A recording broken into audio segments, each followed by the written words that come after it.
Mas eu queria falar com vocês hoje sobre liderança na perspectiva de Deus e sobre serviço na perspectiva do Rei, do nosso Senhor. Como Deus olha para o nosso serviço, como Deus olha para o nosso ministério, como o Senhor olha para o nosso trabalho exercido no reino de Deus. E eu queria me basear agora no texto que se encontra em Romanos, capítulo 12.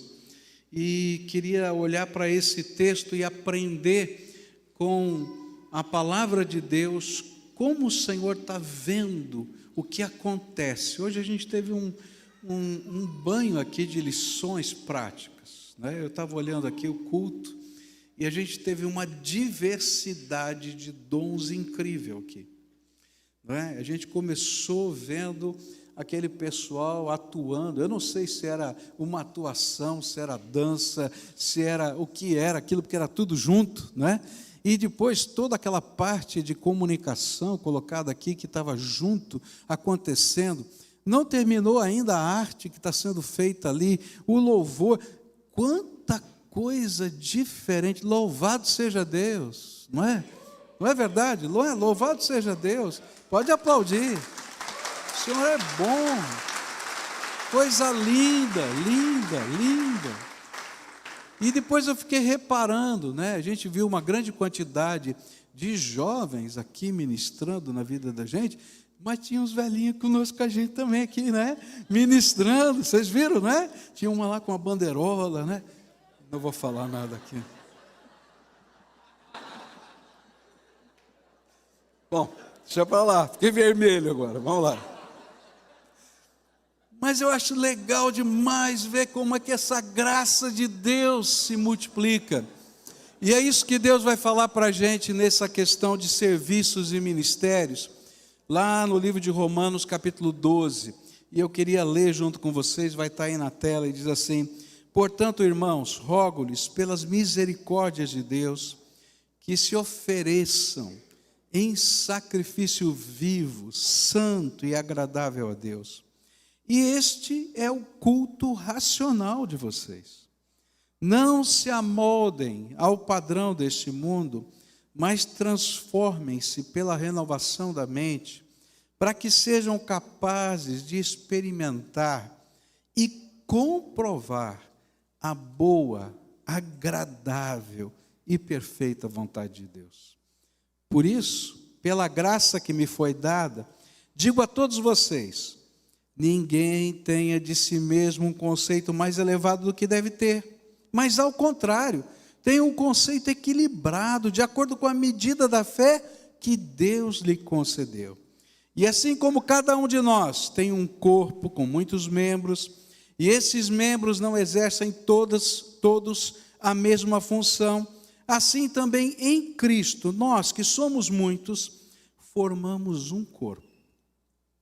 E cada membro está ligado a todos os outros. Temos diferentes dons, de acordo com a graça que nos foi dada. Se alguém tem o dom de profetizar, use-o na proporção da sua fé. Se o seu dom é servir, sirva. Se é ensinar, ensine. Se é dar ânimo, que assim faça. Se é contribuir, que contribua generosamente. E se é exercer liderança, que a exerça com zelo. Se é mostrar misericórdia, que o faça com alegria. O amor deve ser sincero. Odeiem o que é mal, apeguem-se ao que é bom, dediquem-se uns aos outros com amor fraternal, prefiram dar honra aos outros mais do que a si próprios. E nunca lhes falte o zelo. Sejam fervorosos no espírito. Sirvam ao Senhor. Que coisa tremenda, não é? Pai querido, é em nome de Jesus que nós continuamos na Tua presença. E outra vez, queremos ver a revelação da Tua presença aqui. Nós não queremos apenas entender a Tua palavra. Nós queremos que o Teu Espírito aplique às nossas vidas. E que cada um aqui possa receber a parte que o Senhor preparou, que veio das tuas mãos para nós. É aquilo que oramos em nome de Jesus. Amém e amém. Bom, Paulo está falando sobre serviço, está falando sobre ministério, ele está falando sobre o exercício dos dons da igreja. E esse é o tema desses versículos que nós lemos. E ele vai colocar aqui alguns valores, alguns princípios que precisam nortear o serviço de cada servo de Deus, de cada homem, cada mulher que quer adorar o Senhor com a sua vida, com os seus dons, com o seu ministério. E a primeira coisa que ele vai colocar é com que espírito, com que atitude interior nós servimos ao Senhor. E ele começa falando da motivação. Qual é a motivação que nos leva a servir?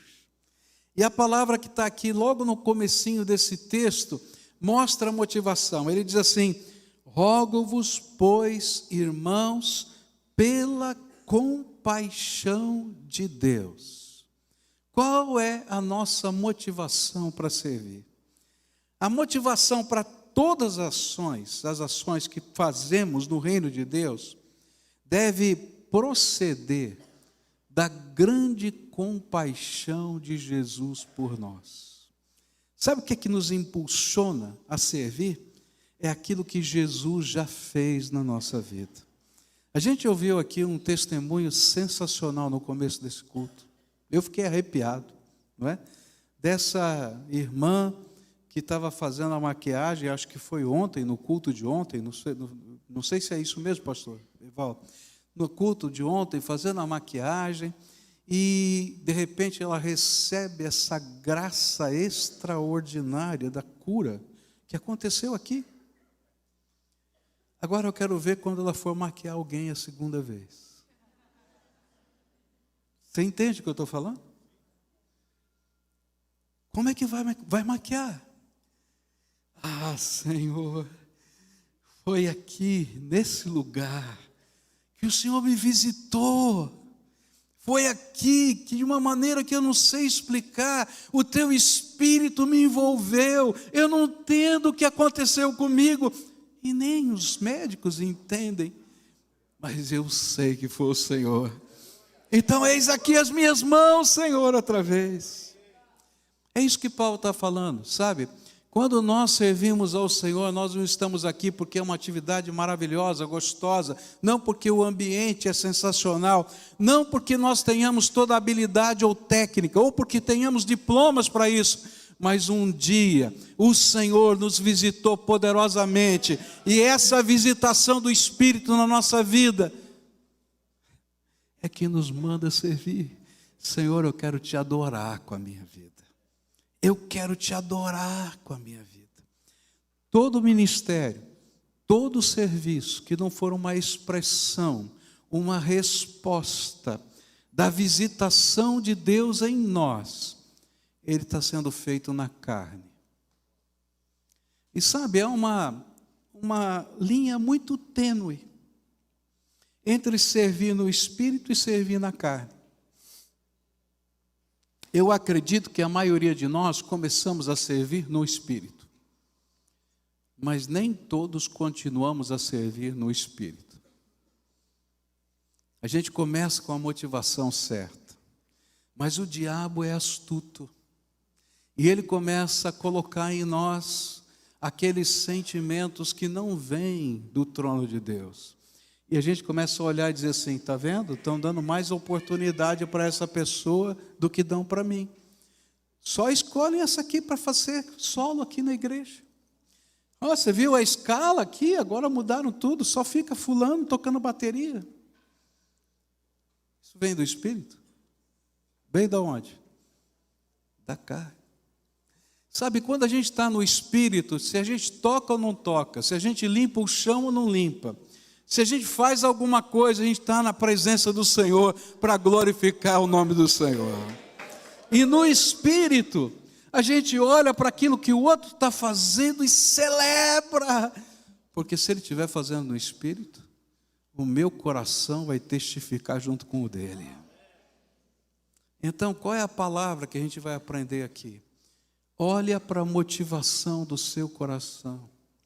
Porque às vezes começamos com a motivação certa, mas nem sempre continuamos com a motivação certa. E quando as vozes do diabo estiverem falando na sua mente, pode repreender. Mas não adianta ficar expulsando o diabo. A gente tem que tomar uma atitude de honrar o nome de Jesus pela vida dos outros que estão ministrando conosco. Não importa quem está fazendo. Eu quero glorificar o nome de Jesus. Segunda coisa que ele vai colocar para a gente aqui, e eu acho que isso é tremendo, é que servir ao Senhor e ministrar ao Senhor se torna, quando feito na motivação certa, que é uma resposta ao amor de Deus, à presença do Senhor na nossa vida, às grandes misericórdias de Deus, ela se torna uma expressão de culto. E aqui eu quero fazer uma diferença, porque às vezes a gente mistura as coisas, entre expressão de culto e expressão de trabalho. Tem diferença? Tem. Expressão de culto e expressão de trabalho. Olha só o que Paulo vai dizer. Portanto, irmãos, rogo-lhes pelas misericórdias de Deus, que se ofereçam em sacrifício vivo, santo e agradável a Deus, e este é o culto racional, inteligente, o culto que tem consciência de cada um de vocês. E aqui é uma coisa tremenda, é muito fácil a gente que está no ministério, está servindo, está liderando, encher a agenda de trabalho, encher a agenda de trabalho.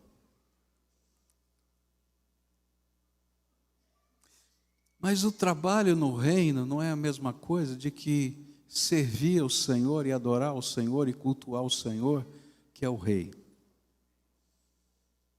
E a gente pode ter várias motivações para fazer isso. E nem sempre as melhores, já falei para você. Mas aquele ministério que faz diferença é aquele que se torna um culto. E o interessante é que Paulo vai pegar um conceito do Velho Testamento para poder nos ensinar isso. Ele vai falar que é um sacrifício vivo. Então, como acontecia o culto no templo do Velho Testamento? Pegava-se um animalzinho, não é? E esse animalzinho era levado até aquele templo. E se fosse ele uma oferenda pelo pecado, você colocava a mão na cabeça daquele animal e você matava esse animal, tendo o sacerdote ao seu lado. Depois você era obrigado a esfolar esse animal, tendo o sacerdote ao seu lado, para você entender que o salário do pecado é a morte. Mas se fosse um sacrifício de louvor, não, já era diferente. Esse animalzinho do pecado tinha que ser queimado completamente, não sobrava nada. Mas, se fosse um sacrifício de louvor, você matava esse animal, preparava esse animal e fazia um churrasco. E todo mundo participava. O sacerdote podia comer um pedaço, e você levava para a sua família, e no sacrifício de louvor e gratidão a Deus, não podia se estar sozinho, você levava toda a sua família para estar junto lá no pátio do templo, e aquele churrasco estava lá assado sobre o altar, e você começava a compartilhar o motivo de louvor que estava lá acontecendo.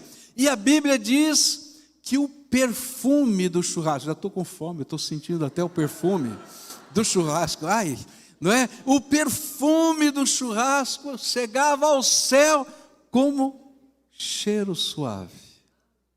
Não é isso que está na Bíblia? Agora Paulo está dizendo assim, não tem mais cordeirinho. E não tem uma morte, mas tem o perfume.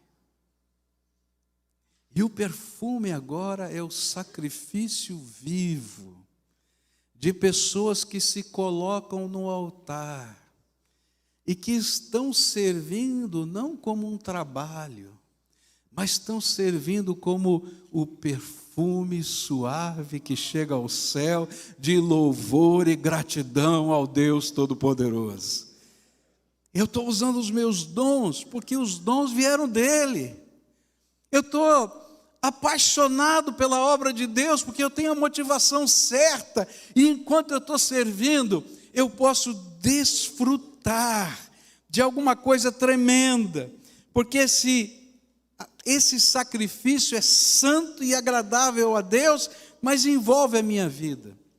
Sabe, o ministério cristão é mais do que filosofia, é mais do que teologia, é mais do que trabalho, é uma entrega total e absoluta, onde a alma, a mente e o corpo são dedicados ao Senhor.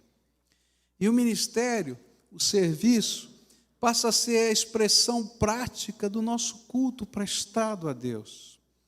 E a nossa santificação passa a ser o perfume que sobe ao céu. É interessante porque os mártires da fé na história entenderam isso. Alguns deles, chegaram a ser concitados a negar Jesus. E vários deles disseram: não posso. Eu não posso, não porque eu sou um cara muito bravo, muito correto, muito fiel, muito certo. Não, eu não posso, porque eu conheço, porque eu vivo na sua presença, porque Ele está comigo agora, aqui nesse lugar. E aí eu estou servindo ao Senhor. Por isso Paulo vai dizer, que o viver para mim é Cristo e a morte é o meu lucro. Tanto faz, porque eu estou aqui, porque Ele é meu Senhor. E aí, servir ao Senhor não é trabalho. Servir ao Senhor é andar com Jesus e fazer a obra dEle no poder do Espírito Santo. E aí você vai aprender algumas das coisas mais tremendas. Você vai aprender que às vezes, naqueles momentos da sua vida, do seu ministério, que você achava que você não estava em condição nenhuma de fazer nada, o Espírito Santo vem e faz por você, e você até é envergonhado pela grandeza do amor de Deus na nossa vida. Quando eu tinha por volta de 16 anos de idade, eu pertencia a um grupo de evangelismo. E esse grupo era feito de garotos de 16 anos de idade, 16, 17, 15. E nós íamos para pregar nos lugares, anunciar a palavra de Deus. E nós levávamos muito a sério, aquilo que está lá em Atos dos Apóstolos, porque quando foram descobrir quem era que ia ser o apóstolo, o que ia substituir Judas, o que eles fizeram? Você lembra? Sortearam, Então todo mundo tinha que estar preparado para pregar, porque a gente sorteava o pregador do dia. E aí se vira, meu amigo, E eu confesso para você que eu estava naquele dia o pior dos piores. Eu cheguei atrasado, o grupo foi na frente, mas me sortearam. E eu tinha que pregar. E eu me lembro que eu falei: Senhor, tenha misericórdia, porque estou bem hoje. Hoje eu não estou bem. Eu não tenho condição. Mas caiu no sorteio. E aí eu fui pregar. Eu confesso para vocês que eu preguei um sermão muito fraquinho. Horrível. E fiz o apelo, porque era um culto evangelístico. E naquela noite, 60 pessoas, numa igreja bem pequenininha, aceitaram Jesus como Senhor e Salvador. Quando terminou o apelo, eu chamei os meus amigos para darem um aconselhamento do apelo, e eu saí correndo. E eu atravessei a rua, tinha um terreno baldio do outro lado, e eu fui me esconder naquele terreno e dizer: Senhor, como é que o Senhor pode usar um cara como eu? Displicente. Olha, Senhor, eu não estava pronto, eu não estava preparado. E sabe, a gente quando aprende a adorar a Deus, em tudo que a gente faz, a gente vai descobrir que não é o nosso trabalho que faz a coisa acontecer. Não é a nossa inteligência, não é o nosso preparo, é a graça de Deus na nossa vida. E o nosso culto acontece. Sabe quando foi o meu culto? O meu culto não foi quando eu estava pregando, foi quando eu estava chorando no terreno baldio. E às vezes na vida da gente, no serviço de Deus, no ministério, não é na hora da performance que as coisas vão acontecer, mas é na hora que a gente vai ver e se encontrar com a graça do Todo-Poderoso. E aí o culto da nossa alma. Se você perder essa beleza, querido, você vai ser consumido pelo ministério. Eu conheço muita gente que está consumido pelo ministério. Líder de célula que diz, eu quero entregar a célula. Discipulador que diz, não aguento mais discipular, porque tem uns caras muito chatos, gente, pelo amor de Deus. E tem mesmo, viu? É verdade. É verdade, tá? Suga tudo. Olha, eu estou cansado, não tenho agenda, meu corpo está cansado. E sabe, se o seu ministério está vivendo, você está vivendo nele um desgaste, é porque a essência do que ele significa está se perdendo. Não é um serviço, não é um trabalho, é um culto. E eu vou viver a presença do Senhor ali. E sabe, a gente vai ver coisas extraordinárias de Deus acontecerem. Eu não estou falando para a gente fazer a obra do Senhor relaxadamente, não entendam isso, tá? A gente tem que fazer com o melhor cuidado e carinho, porque é para o Senhor.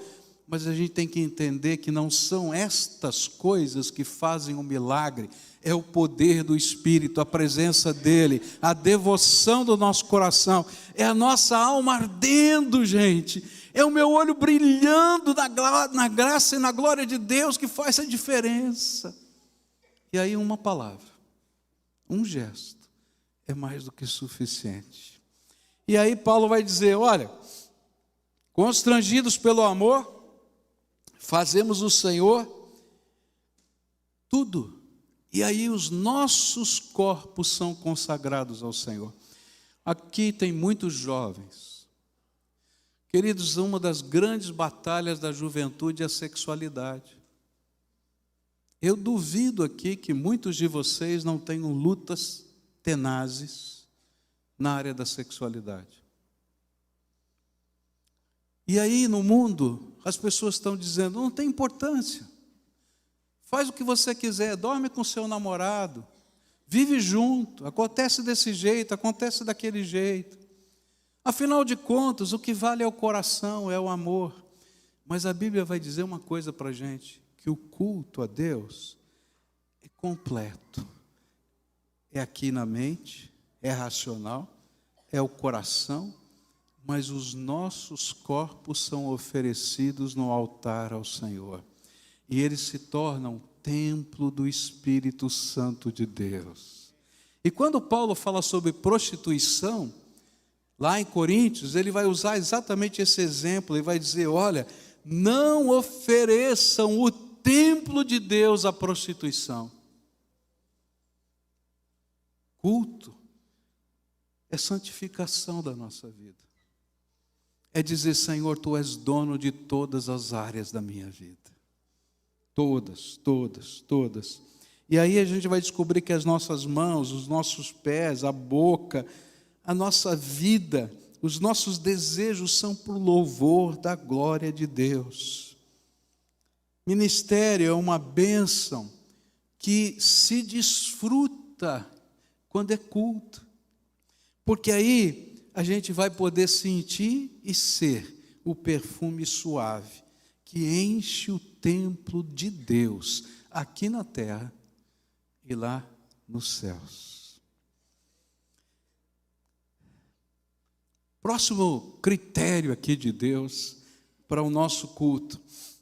Versículo 2 diz assim: não se amoldem ao padrão deste mundo, mas transformem-se pela renovação da sua mente, para que sejam capazes de experimentar e comprovar a boa, agradável e perfeita vontade de Deus. Enquanto todos ou muitos aí fora estão se amoldando ao curso deste mundo, e lá em Efésios 1:2, a Bíblia diz quem é que controla o curso desse mundo. Você sabe o que está lá em Efésios 1:2? Ele diz que o príncipe das potestades do ar, Satanás, é que está controlando o curso desse mundo. É por isso que a Bíblia diz que o mundo jaz em quem? No maligno. Mas a palavra de Deus vai dizer que o nosso serviço, nosso culto enquanto servimos a Deus, é um movimento do Espírito Santo nessa terra de transformação. Enquanto o mundo tenta moldar e formar em cima dos seus próprios valores, nós estamos dizendo, tem um outro jeito de viver. Tem um jeito de viver para a glória de Deus. E tem um jeito de ser feliz para a glória de Deus. Eu estava vendo aqui meu telefone. Perdão, viu, Davi? Mas chegou uma coisa que eu tinha que olhar, tá? Eu tinha que olhar. Que está tendo um culto hoje lá na nossa igreja, que é dirigido pelos adolescentes. E essa semana eu entrevistei a pregadora do culto, uma menina de 16 anos que vai pregar, né? E sabe, hoje eles colocaram lá na igreja, eu vi as fotos, fiquei emocionado aqui, 4.000 adolescentes lá no templo.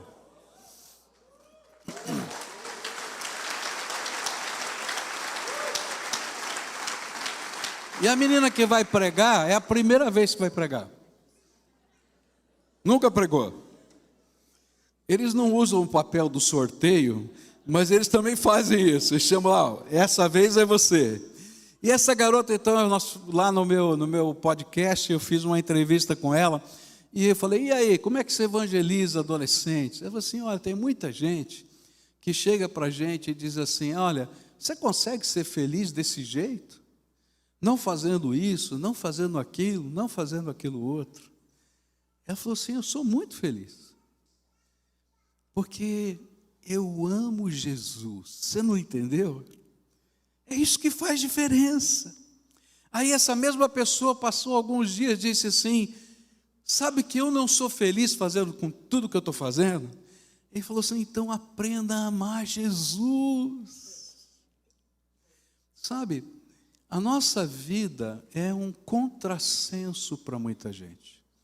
Ah, você nos seus negócios não faz isso. Como? Todo mundo faz. Se você não fizer, vai quebrar. Eu me lembro do dia que falei para um dono de um grande hospital, para ele que estava se convertendo, estava no processo, falei, você vai se tornar um cristão? Vou. Você vai aceitar Jesus? Vai. Tem que botar em ordem os seus negócios. Falei, eu vou quebrar. Não dá. Eu falei, não. E o meu sócio? Eu falei, não. Você agora é instrumento de Deus. Você vai falar com o seu sócio. E ele olhou para mim e disse assim, tá bom, vou falar com o meu sócio. Eu falei assim, meu sócio não vai deixar? E aí ele pensou, né? Mas quando a gente ora, Deus vai fazendo as coisas.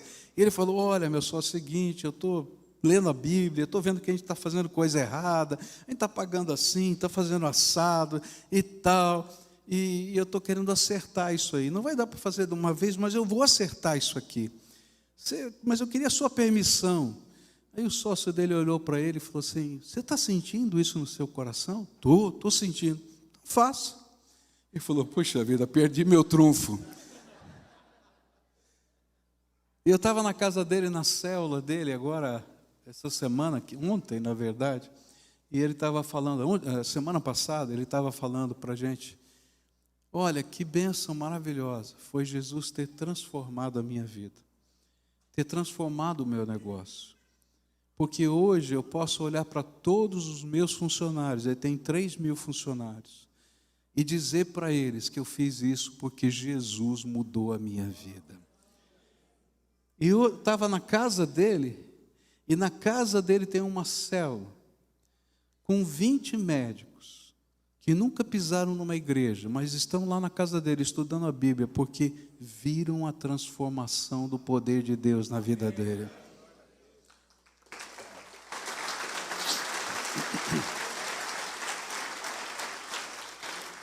que Paulo está falando é o seguinte: olha, culto e serviço cristão impactam, mudam a sociedade. Eu quero dizer uma coisa para os irmãos: a política não vai mudar a sociedade.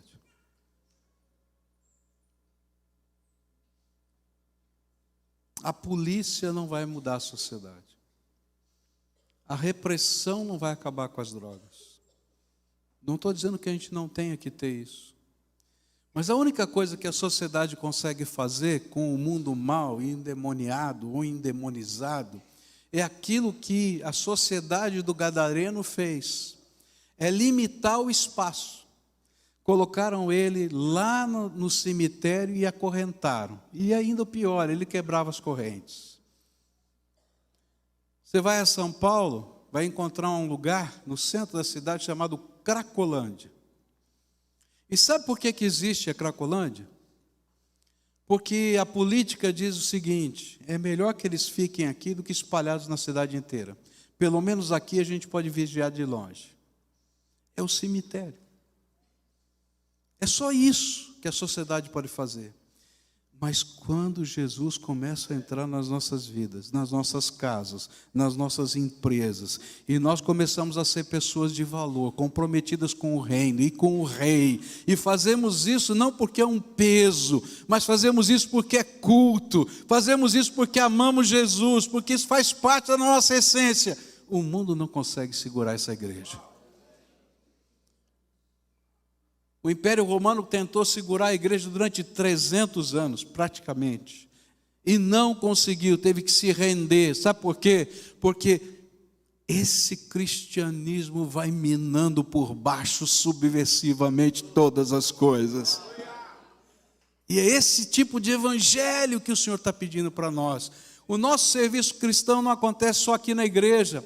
Acontece lá no seu trabalho, acontece lá na sua vocação, acontece lá na sua escola, acontece lá na sua casa, acontece com os seus vizinhos.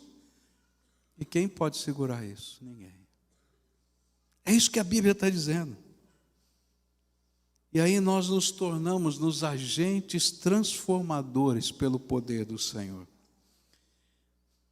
Próximo critério que está aqui, está no versículo 3, diz assim: por isso, pela graça que me foi dada, digo a todos vocês, ninguém tenha de si mesmo um conceito mais elevado do que deve ter, mas ao contrário, tenha um conceito equilibrado, de acordo com a medida da fé que Deus lhe concedeu.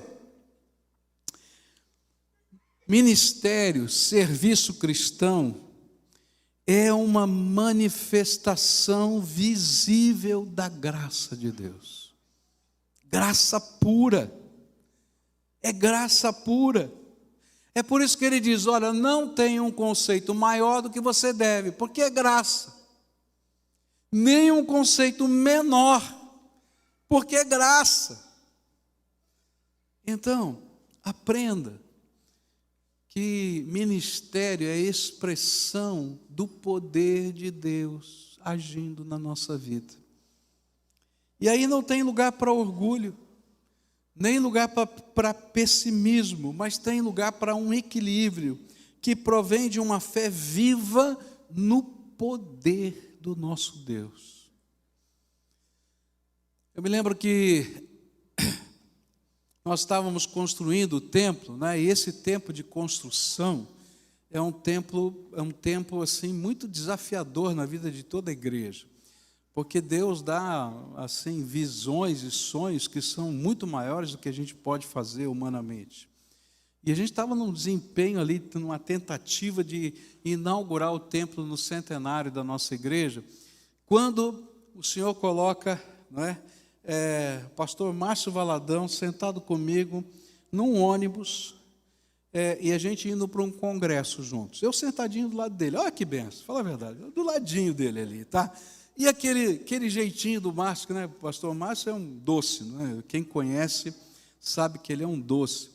Aí o pastor Márcio falou assim: Pascoal, tudo bem em Curitiba? Eu falei: tudo bem, pastor Márcio. Aí ele conversou, puxou a conversa, falou assim: pastor Márcio, você não quer ter uma televisão aí em Curitiba? Claro, pastor, que maravilha, sensacional. Ele disse: olha, Tem um cidadão que tem uma concessão de televisão lá para Curitiba. Você podia abrir uma televisão lá. Eu falei, que maravilha, pastor Márcio. E como é que funciona isso? É simples.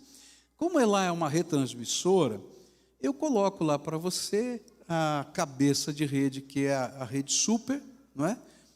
E você compra o transmissor, põe a antena, paga a concessão, monta a sua equipe, e você tem 5 horas de programação. Eu falei, tá bom, pastor. Só isso. Só o transmissor era R$1 milhão. Aí eu disse, Senhor, meu Deus, tenha misericórdia. Naquela época, hein? Não é agora não, agora é bem mais. Aí eu falei, Senhor, e agora? Tal? E eu estava tão desanimado, tão desanimado, tão desanimado. E aí aquela coisa, ele disse, pensa aí e me fala. E eu reuni a minha equipe para orar, e a gente começou a orar, e reuni os meus líderes para orar, e um dizia, pastor, nós estamos construindo, talvez seja um outro momento, outra coisa. E o Senhor falou para mim assim, filho, ministério é graça. Você acredita que o meu poder é suficiente para todas as coisas? Então dá um passo de fé. Eu imagino que Josué sofreu para pisar naquele Jordão. Pior, porque Deus ainda brincou com Josué, porque ele segurou as águas do Jordão a 20 quilômetros de distância. Para Moisés ele abriu na hora o mar ali, né? Mas lá ele segurou a 20 quilômetros, teve que esperar o rio ir baixando devagarinho. Hoje a gente tem lá a televisão funcionando, porque ministério é graça de Deus, é poder de Deus. Não tem coisa grande demais para o Deus Todo-Poderoso, nem pequena demais que Ele não possa entrar e agir na nossa vida. E por isso a gente não tem que ficar orgulhoso, fiz isso ou fiz aquilo. Você não fez nada, porque se dependesse de você, meu filho, você ficava do lado de cá do Rio Jordão. Não é verdade? A gente molha os pés porque o Senhor é conosco, porque a gente crê que os gigantes vão cair. A gente molha os pés porque a gente conhece o Deus da nossa vida. Não é porque a gente tem uma boa estratégia, não é porque tem rico na igreja, não. A gente faz essas coisas porque graça poderosa de Deus se manifesta em gente simples. E isso é ministério. Então, se Deus der uma visão para você, se Deus der um direcionamento do Espírito para você, você vai ser provado. Assim como Moisés foi provado, como Josué foi provado, como todos os líderes nas Escrituras foram provados. Porque se a gente não entender que aquilo que a gente faz não é só para a glória de Deus, mas vem da glória de Deus, se manifesta a glória de Deus através de nós, então a gente não entendeu o que é ministério. Eu tenho um amigo que dizia assim para mim, Pascoal, se você pode explicar tudo o que está acontecendo no seu ministério, então é porque Deus não começou a fazer nada.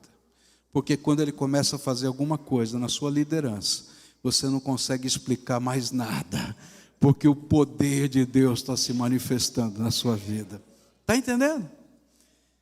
Ministério, serviço, é graça pura do Todo-Poderoso na nossa vida. Bom, chega, né? Senão vocês vão me mandar embora, não me convidam nunca mais, tá? De manhã eu vou continuar essa mensagem, amanhã às 9 horas, depois eu vou embora, porque eu tenho uma outra viagem para fazer. E eu vou falar amanhã sobre 7 marcas, nesse mesmo texto, tá? De um ministério profícuo e eficiente no reino de Deus. E vou continuar com esse mesmo texto. Mas hoje eu queria orar com você nesse momento. Eu queria interceder para a tua vida. Eu creio que toda vez que Deus fala, a gente tem que responder. O Senhor é digno que o nosso coração responda. Esse é um congresso de líderes. Tem líderes e pastores. E talvez você tenha chegado aqui dizendo: Pai, estou tão cansado, estou esgotado, Senhor, estou esgotado. E o Espírito de Deus te chamou aqui para ouvir só essa palavra: filho, coloque em ordem o teu coração. Eu não estou aqui para esfolar você. E nem quero que você se mate de trabalhar. Eu quero te ensinar a viver numa dinâmica diferente. Faz do teu serviço um louvor para a minha glória. Que o perfume vai bater no céu. E a graça vai cair sobre a tua vida. É assim que funciona no reino de Deus. Senhor, eu estou com as minhas mãos calejadas. O Senhor está dizendo: eu vou passar o meu óleo, vou hidratar a tua pele com o óleo do Espírito Santo de Deus. E sabe o que é tremendo isso? É que toda vez que a gente é imerso nesse óleo poderoso da graça de Deus, por onde a gente passa, a gente deixa as marcas. Você já tentou limpar um vidro com um pano engordurado? Como é que fica o vidro? Uma meleca, não fica? Fala a verdade, né? Passa o pano engordurado em cima de qualquer superfície, vai ficar a marca do óleo. Mas essa é a visão que Deus está dando. O seu ministério, o seu serviço tem que ser imerso no óleo. Porque se estiver só imerso na tua habilidade, na tua capacidade, no jeito que você sempre fez, você não vai deixar marca nenhuma em nenhum lugar. Mas por onde você passar imerso no óleo, as marcas da graça vão ficar ali, do poder, da unção. E coisas extraordinárias de Deus vão começar a acontecer. Você vai estar com a sua célula reunida, e aquilo que aconteceu aqui ontem, foi ontem isso? Vai acontecer na tua célula. Você vai orar com as pessoas. Você só vai fazer isso porque o poder não está em você, está no Senhor. E as pessoas vão começar a experimentar coisas da graça de Deus. E querido, quando os milagres de Deus começam a acontecer, que palavra você precisa dar? É só dizer: agora você tem que abrir o seu coração e receber Jesus, viu, querido? Está vendo o que Jesus está fazendo? Não é o convencer, não é o trabalhar, não é o labutar. É a graça de Deus, é o poder de Deus, é o nosso culto, é a nossa adoração. E enquanto a gente está vivendo isso, coisas extraordinárias de Deus vão acontecer. Ele vai usar os seus dons. E não vai ter um que seja igual ao outro, porque o Senhor fez você exclusivo e único. E Ele vai usar você do teu jeitinho. Eu me lembro quando eu cheguei em Curitiba, eu e minha esposa olhamos para aquela igreja, ela era tão tradicional, tão fechada, e eu disse: meu Deus do céu, eu não sirvo para cá. E aí nós fomos orar, e Deus usou uma palavra do apóstolo Paulo para mexer com o meu coração. E ele disse, Paulo disse: eu sou o que sou pela graça de Deus. E eu tomei posse dessa palavra para mim, e disse: sabe, Senhor, eu não sou nem isso nem aquilo. Se o Senhor me quer, eu estou aqui, porque eu sou o que sou pela graça de Deus. A gente olha para o ministério do outro e diz: aquele ministério, aquele... Não, querido, você é único, porque Deus te fez assim, e você vai ser abençoado do jeitinho que você é, desde que os valores, os princípios que permeiam a obra de Deus estejam na sua vida e não sejam esquecidos no meio da jornada. Hoje eu quero orar por líderes cansados. Você chegou aqui cansado, mas não vai sair daqui cansado não, em nome de Jesus. Vai haver manifestação da graça de Deus aqui. Talvez tenham outros líderes aqui que chegaram dizendo: ah, Senhor, eu não sei mais diferenciar serviço de adoração. E hoje o Senhor vai dizer: eu vou te ensinar a diferenciar, porque eu vou derramar graça aqui. E aí quando Ele começa a derramar, quem é que pode segurar? Então, se você é essa pessoa a quem o Espírito Santo de Deus está falando, vai saindo do teu lugar, vem aqui para esse momento de oração, vem aqui à frente. Vai dizer: é isso mesmo. Se você está ouvindo a voz do Espírito, vem logo, em nome de Jesus, tá? É hoje que o Senhor vai fazer algo novo na tua vida. É hoje que o Senhor vai fazer algo tremendo, poderoso. Reordenar algumas coisas dentro da sua alma. Se você está ouvindo a voz do Espírito, não luta contra a voz do Senhor. Venha, venha, para a gente orar juntos. Como servos que somos, só isso, somos só servos. Mas cremos nos valores e princípios da palavra de Deus, que estão aqui sendo ministrados nessa hora. Pode vir, em nome de Jesus, venha, venha. Amém. Pode vir, em nome de Jesus. Se o Senhor está falando com você, venha, pode vir, tá? Agora eu quero fazer, se o pastor Evaldo me permitir, fazer algo que eu gosto de fazer lá na minha igreja. Posso, querido? Pode? Eu quero agora que, pela manifestação da direção do Espírito, Deus vai usar pessoas aqui hoje, tá? Pessoas que estão sentindo no seu coração. Talvez você esteja vendo alguém aqui, o Espírito de Deus está dizendo, cuida dessa pessoa, ministra sobre ela agora. Eu queria que todo mundo que veio à frente recebesse um abraço de alguém. E esse abraço é de intercessão e de oração, tá? Mas chega junto e abraça. Pode abraçar, já passou a Covid, louvado seja Deus. Pode vir, pode abraçar, tá? Vem pela frente, isso mesmo, pode vir aqui, pode chegar, pode vir. Isso, tem gente aqui, eu quero que todo mundo receba esse abraço. A gente não sai daí não, nós vamos orar juntos aqui, com essa pessoa que você está abraçando, tá? Pode vir, em nome de Jesus, tá? Amém, pode vir, aleluia, oh benção. Tem gente sozinha aqui, ó. Tem um rapaz sozinho aqui, ó. Tem outro sozinho aqui, tem uma moça ali sozinha. Se Deus está tocando o seu coração, se você não está enxergando, pode subir aqui no palco, vem aqui, veja quem está sozinho, tá? Veja quem está sozinho, tem uma moça bem aqui sozinha, queria que alguém fosse abraçá-la, tá? Mas fica junto no abraço aí, que nós vamos orar juntos aqui, tá? Nós vamos orar juntos. Você já recebeu o abraço aqui hoje? Recebeu? Tá?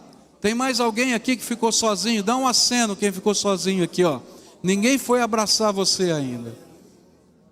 Ninguém foi, todos estão sendo abraçados. Então agora nós vamos levantar um clamor. Todo o povo de Deus vai ficar de pé. Estende a sua mão para cá agora. E você vai pedir que o Espírito de Deus se derrame em renovação, em alegria, em poder, em cura, na vida dessas pessoas que estão aqui. E quem está abraçando, profetiza, ora, clama por essas vidas agora. Em nome de Jesus, clama. Algo de Deus vai acontecer aqui hoje, eu creio que algo tremendo de Deus vai acontecer aqui hoje. E você que está aqui, recebe o que Deus está mandando para você. Recebe o presente da graça.